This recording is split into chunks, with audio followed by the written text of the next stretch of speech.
नमस्कार, आप देख रहे हैं खबर दोपहर और मैं हूं आपके साथ विभा उपाध्याय। नेशनल हेराल्ड मामले में राहुल गांधी से आज फिर पूछताछ हो रही है। राहुल गांधी से पिछले 2 दिनों में ईडी ने लगभग 19 घंटे की पूछताछ की, जिसमें राहुल से कई सवाल जवाब किए गए। लेकिन आज जब राहुल गांधी ईडी दफ्तर पहुंचे तब कांग्रेस कार्यकर्ताओं ने जमकर बवाल किया है। ईडी ऑफिस के पास कांग्रेस कार्यकर्ताओं ने उग्र प्रदर्शन करते हुए टायर जला दिए, जिसके बाद पुलिस ने कई कार्यकर्ताओं को हिरासत में ले लिया, जिसकी तस्वीरें आप इस वक्त देख पा रहे हैं। ये सब कुछ हो रहा है ईडी दफ्तर के बाहर, जहां पर राहुल गांधी की आज तीसरे दिन भी सवाल जवाब की प्रक्रिया चलती हुई। अब तक 19 घंटे से ज्यादा की पूछताछ हो चुकी है। आज तीसरा दिन, और देखिए यहां पर जो कार्यकर्ता था वो कैसे उग्र हो जाते हैं। सड़कों पर ही टायर जलाए गए, विरोध जाहिर किया गया, पुलिस के साथ धक्का मुक्की भी की गई और उसके बाद यहां से इन लोगों को जबरन हटाया गया है। गुजरात की सूरत से किडनैपिंग की लाइव तस्वीरें सामने आई हैं। ट्रक ड्राइवर का अपहरण किया गया। ड्राइवर का अपहरण किसी बदमाश ने नहीं, लेकिन ट्रक के मालिक ने ही करवाया। तस्वीरें आपके सामने, ये देखिए कैसे ट्रक ड्राइवर का अपहरण किया गया। उसे जबरन गाड़ी की डिक्की में भरा जा रहा है। 3 की संख्या में लोग यहां पर मौजूद हैं और उसके बाद ये गाड़ी कैसे यहां से भगा ली जाती है। देखिए पहले इस शख्स के ऊपर पत्थर से हमला किया गया। तस्वीरें आपके सामने हैं। 4 की संख्या में लोग एक ड्राइवर को पीटते हैं। गाड़ी की डिक्की में जबरदस्ती उसे बिठाने की कोशिश की जाती है और जब ट्रक ड्राइवर इसका विरोध करता है तो इसकी पिटाई की जाती है। काफी देर तक बकझक के बाद ड्राइवर को डिक्की में बंद करने में ये लोग सफल हो जाते हैं और उसके बाद सभी गाड़ी में बैठकर यहां से फरार हो गए। फिलहाल पूरे मामले की जांच इस वक्त जारी है।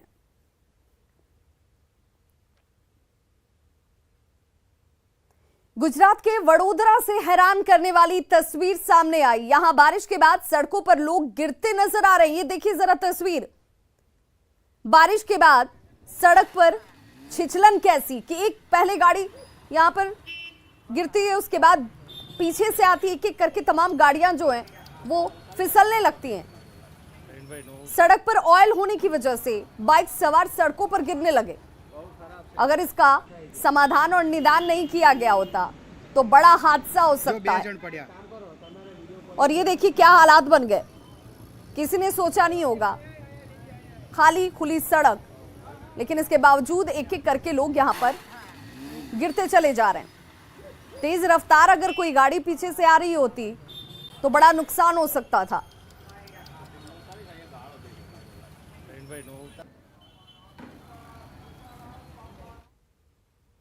खबर गोपालगंज से, जहां पर प्रेम प्रसंग में एक युवक की हत्या कर दी गई। घटना कुचायकोट थाना क्षेत्र के शीतल बरदाहा गांव की। मृतक की पहचान हजारी यादव के पुत्र श्री भगवान यादव के तौर पर की गई है। मृतक का शव गांव के चवर से बरामद किया गया। पुलिस ने शव को कब्जे में लेकर पोस्टमार्टम के लिए सदर अस्पताल भेजा है। मृतक के परिजनों ने प्रेमिका के घरवालों पर हत्या का आरोप लगाया है। वहीं हत्या के बाद आरोपी घर छोड़कर फरार हैं। पीड़ित परिजनों का यह आरोप है कि शादी समारोह में जाने के लिए प्रेमिका के घरवाले बुलाकर उसे लेकर जाते हैं। रास्ते में हत्या कर दी जाती है और उसके बाद शव को चवर में फेंक कर ये लोग यहां से फरार हो गए। घर रहूँ तो केगो हुए भीम नाम हुए तो वहाँ तो पूछो श्री भगवान कहाँ बढ़े तो लोग कहले जो घर बढ़े तो कौन जे चलक एक जगह नहीं होता है कौन जे ठीक बा आ गाँव तो ओकरा बाद से सुबह ले जोहर ना आयल तो कि मैदान होकर गई रहा तो कहल हो जे हेंग हेंग बात भाई तारा भाई के तो मार दिल बोलो कहाँ बढ़ ना देख गल रामपुर भाई चौकीदार के बोला के लिए हन तो जाके सावा चल तो ओजा गल तो खेत में लाश पड़ रहा। बिहार के सबसे बड़ी जेल बेऊर में बंद कैदी पुलिस प्रशासन के लिए फिर से खतरा बनते जा रहे हैं। हम ऐसा क्यों कह रहे हैं, जरा इन तस्वीरों के साथ ये भी देखिए कि जेल प्रशासन की लगातार कोशिश के बाद भी जेल में आपराधिक गतिविधियां जो हैं वो थमने का नाम नहीं ले रही हैं। राजधानी पटना स्थित कदमकुआं थाना क्षेत्र के कारोबारी सुशील कुमार से रंगदारी की मांग का ऑडियो वायरल होने के बाद जेल प्रशासन पर सवालिया निशान उठने लगे। हालांकि जेल प्रशासन जेल में अवैध गतिविधियों की बात से इनकार करता है। लेकिन शहर और राज्य में आए दिन हो रहे आपराधिक वारदात की बात कर लीजिए, पुलिस और जेल व्यवस्था पर सवाल उठने सीधे तौर पर लाजमी है। चलता है इसमें कोई हम लोग जब जेल में छापामारी करते हैं तो हम लोग जेल से मोबाइल भी बरामद होते हैं, और क्योंकि अब मुलाकाती खुल गई है, कोविड वाले जो रिस्ट्रिक्शंस ही खत्म हो गई हैं, तो मुलाकाती के जैसे अब हम लोगों ने इनको पकड़ा तो जो मुलाकाती के अब ऑनलाइन स्लिप्स हैं वो भी इनसे रिकवर हुई हैं, तो मुलाकाती के टाइम पे भी उसमें कोई तो रोक टोक होती नहीं है, आप लोग मुलाकात कर सकते हैं। और ज़रूरी नहीं कि यही लोग जाते हैं, जो उनके परिवार वाले होते हैं वो भी जाके, कोई अब बोलेगा कि उनकी बीवी है तो उनके थ्रू मुलाकाती के टाइम पे भी सारी इन्फॉर्मेशन ये लोग एक्सचेंज करते हैं। पूर्णिया के रास्ते मॉनसून बिहार में प्रवेश कर चुका है और यही वजह है कि पूर्णिया के कई इलाकों में जमकर बारिश हो रही है। जिले में लगातार हो रही बारिश की वजह से लोगों को गर्मी से राहत मिली है और तापमान में भी गिरावट दर्ज की गई है। मौसम विभाग के मुताबिक जिले में अच्छी बारिश का अनुमान है। इस बार बारिश से किसानों को राहत मिलने की उम्मीद भी है।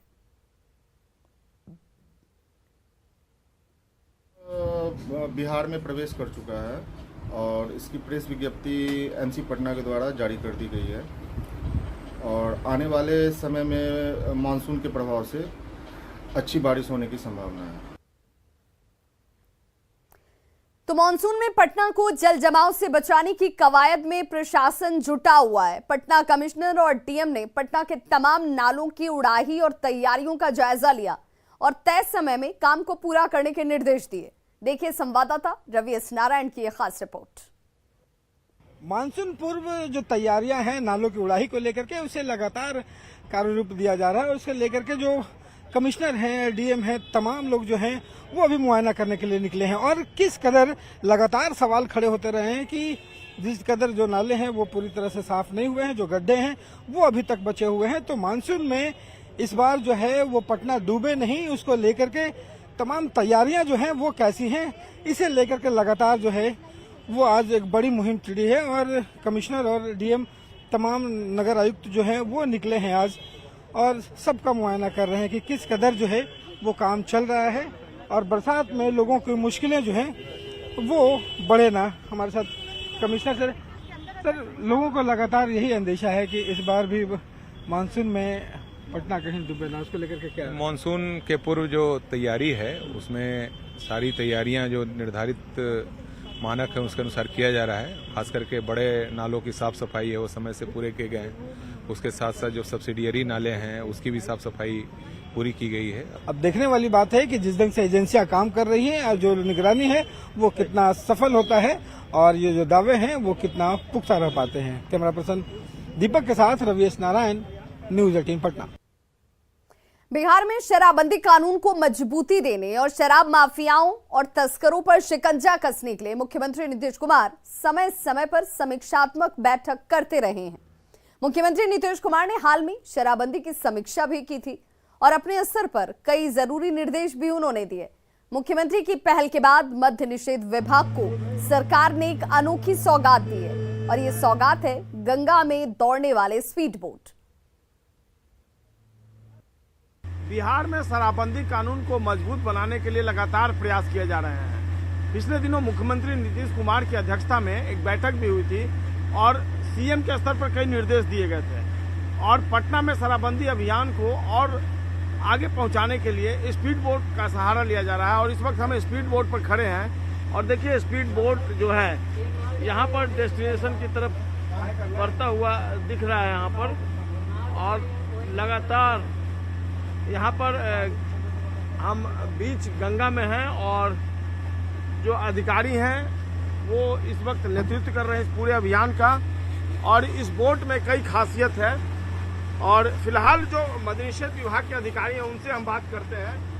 इस बोट की क्या खासियत है, इस बोट में क्या क्या विशेषताएं हैं? इस बोट की विशेषता है कि हम लोग दिन और रात दोनों में चल सकते हैं, लाइट भी लगी हुई है और इसमें स्पीड काफी अच्छी है जिससे कि गंगा में जो नदी के रास्ते शराब का परिवहन होता है उसे भी हम लोग पकड़ सकते हैं और जो भी स्पॉट है खास करके दियारा क्षेत्रों में जहां पर अवैध शराब का निर्माण होता है वहां पर त्वरित पहुंच करके उस पर हम लोग कार्रवाई कारगर होगी। पहले से कितना अंतर है? पहले जो होता था अब कितना अंतर है? पहले में हम लोग को दिक्कत होता था कि स्पीड बोट नहीं, मतलब काफी स्पीड बोट नहीं रहने के कारण नकली के नाव से जाने में थोड़ा सा दिक्कत होती थी, और जो नाव से लोग भागता था शराब लेकर, उसको पकड़ने में दिक्कत होती इसकी स्पीड अलग है। है। इसकी स्पीड अलग है, लगभग 40 किलोमीटर प्रति घंटा के स्पीड से ये चलती है। और पहले जो आप बोट पर पहले चलते जो थे, हमारे लकड़ी के नाव थी वो 10 से 12 किलोमीटर की स्पीड में चलती थी, और उसके पहले माइनिंग का जो मिला हुआ था वो भी 30 से 35 के बीच थी।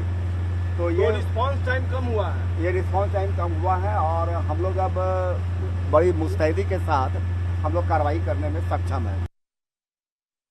और बड़ी खबर इस वक्त पटना से, जहां न्यूज 18 की खबर का बड़ा असर हुआ है। 27 जून को पार्ट 3 का एग्जाम लिया जाएगा, जिसे लेकर आज हमने प्रमुखता से खबर दिखाई। पाटलिपुत्र यूनिवर्सिटी का ऐलान इस वक्त बड़ी खबर के तौर पर 27 जून को पार्ट 3 का एग्जाम होगा। छात्रों ने आज ही इसे लेकर हंगामा किया। ऑफलाइन परीक्षा भी अब छात्र दे पाएंगे। जो छात्र परेशान थे कि उनका भविष्य कैसा होगा, परीक्षा में वो उपस्थित हो पाएंगे या नहीं हो पाएंगे, लेकिन अब ये बड़ी जानकारी, 27 तारीख को परीक्षा होगी और ऑफलाइन भी स्टूडेंट परीक्षा दे पाएंगे। संवाददाता ऋतु रोहिणी हमारे साथ इस वक्त जुड़ गई हैं। ऋतु, एक बड़ी कामयाबी इन छात्रों के लिए भी, जहां पर अब उन्हें ऑफलाइन परीक्षा देने की इजाजत दे दी गई है। जी बिल्कुल बिल्कुल, यूनिवर्सिटी के बाहर खड़े थे अपनी मांगों के साथ, और लगातार जो है उनकी यही मांग थी कि सीट आगे बढ़ाए गए। भविष्य का ये सवाल था।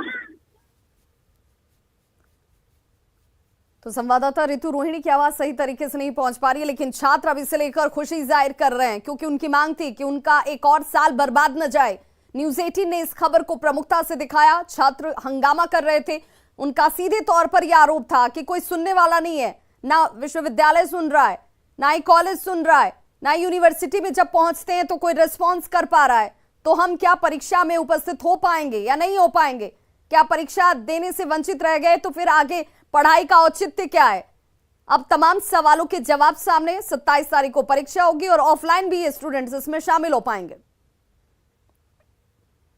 बिहार में बीजेपी विधायक हरिभूषण ठाकुर बचौल के जनसंख्या नियंत्रण कानून पर दिए गए बयान का विभिन्न राजनीतिक दलों ने खंडन किया है। आरजेडी सांसद मनोज झा ने जनसंख्या नियंत्रण कानून को गैर जरूरी बताया। बीजेपी पर इसे अनावश्यक मुद्दा बनाने का आरोप लगाया गया। वहीं दूसरी तरफ जेडीयू सांसद सुनील कुमार पिंटू का कहना है कि कानून बनने से कुछ नहीं होने वाला है, इसके लिए लोगों को शिक्षित करने की जरूरत है। सीधी सी बात है कि मैं भाजपा के लोगों से कहूंगा, कम से कम अपने सरकार का पक्ष तो जान लीजिए। सुप्रीम कोर्ट में हलफनामा जाता है कि कोर्सिव मैकेनिज्म की जरूरत नहीं है, जनसंख्या नियंत्रण टाइप कानून की कोई जरूरत नहीं है, उसके बगैर वो अपना लक्ष्य हासिल कर रहे हैं। महत्वपूर्ण ये है कि जो बचपने से लोगों को पढ़ाया जाता है कि development is the best contraceptive.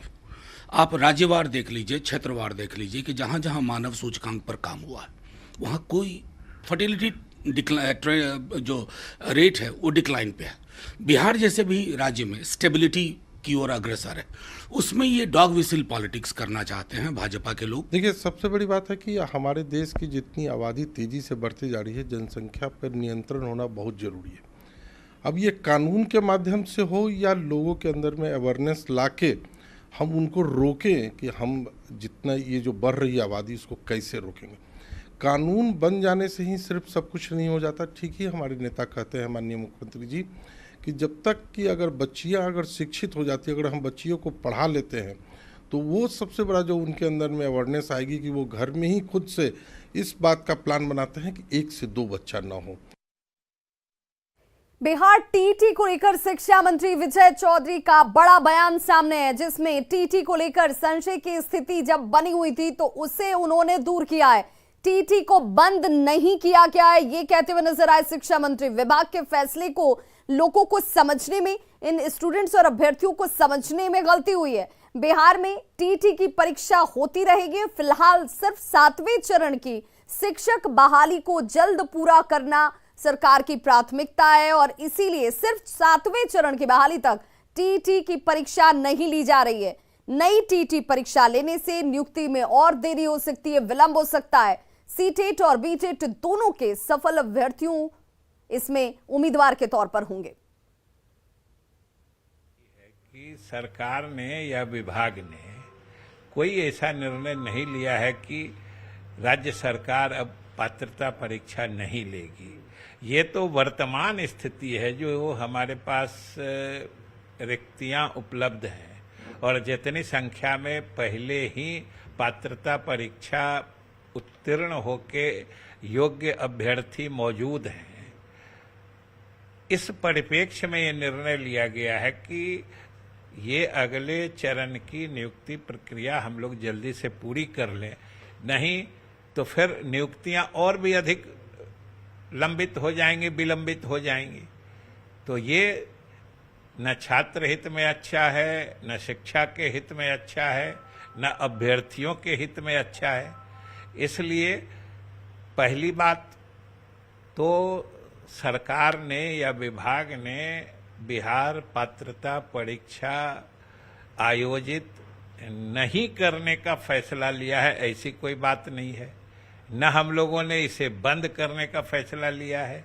वर्तमान परिस्थिति में इसको आगे बढ़ाने का फैसला लिया गया है। एक पिता अपना पूरा जीवन अपने बच्चों के लिए समर्पित कर देता है, उसका दिल तो बस अपने बच्चों की खुशी में ही खुश होता है। इस बार फादर्स डे पर न्यूज़ 18 लाया है पापा के लिए अपनी फीलिंग्स जताने का एक मौका। थैंक यू पापा। खास आपके लिए फादर्स डे पर आप अपने पापा को गिफ्ट कर सकते हैं एक स्मार्टफोन। करना बस इतना है कि अपना फोन उठाइए और एक मिस्ड कॉल दीजिए आपकी स्क्रीन पर दिख रहे इस नंबर पर।